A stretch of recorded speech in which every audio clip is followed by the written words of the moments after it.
இன்றே டவுன்லோட் செய்து உங்கள் ஃபேவரட் ஷோக்களை என்ஜாய் பண்ணுங்க.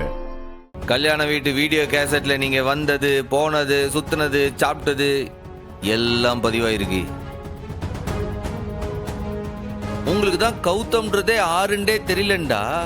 அப்ப எதுக்குல அவன் தோல்ல கைய போட்டுக்கிட்டு போட்டோக்கெல்லாம் போச கொடுத்தீங்க? உங்களுக்கு அந்த கல்யாண வீட்டுல என்னல வேலை?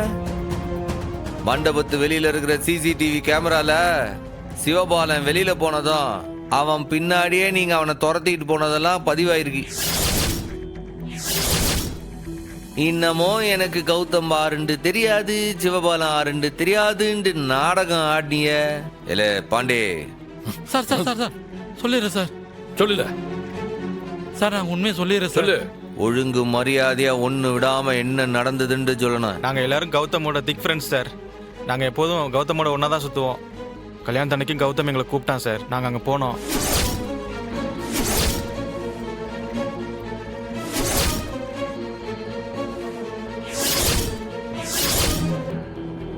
சிவபாலன் எங்ககிட்ட இருந்து தப்பிச்சு போனது பிறகு என்ன நடந்துச்சுன்னு எங்களுக்கு தெரியாது சார். ஆனா அன்னைக்கே சாயந்தரம் கௌதம் எங்களை போட்டு அடி அடின்னு அடிச்சான் சார். அவன் ஒரு சரியான சைக்கோ சார். பாத்தியால இந்த பொறுக்கி பயலுகளா ஒன்னா சேர்ந்துட்டு என்னென்ன காரியம் செஞ்சிட்டு இருக்கானுங்கன்ட்டு. இவனுங்க கிட்ட இருந்து தப்பிச்சு வந்துதான் சிவபால வேற வழியே இல்லாம வீராவோட கழுத்துல தாலியை கட்டிருக்கான். இப்போ உனக்கு தெளிவா புரியுதாடி? புரியுது. சார்வால், முழு ஸ்டேட்மெண்ட்டையும் நோட் பண்ணிட்டேன்.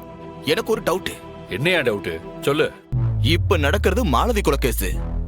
இவனுக்கு செஞ்சது ஆள் கடத்தல் கேஸ். அந்த கேஸுக்கும் இதுக்கு என்ன சம்பந்தம் சார்வால்?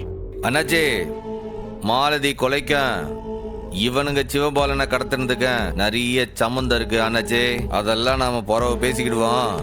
இல்ல பாண்டி, நாளைக்கு இவங்களை பாடுபட்டாலும் கோர்ட்ல வந்து நிக்க வைக்கணும். அதை நீ செய்வியா? லாயர் சொன்னா முடியாதுன்னு சொல்ல முடியுமா? கண்டிப்பா ஆஜர் படுத்திடுவான் லாயரு.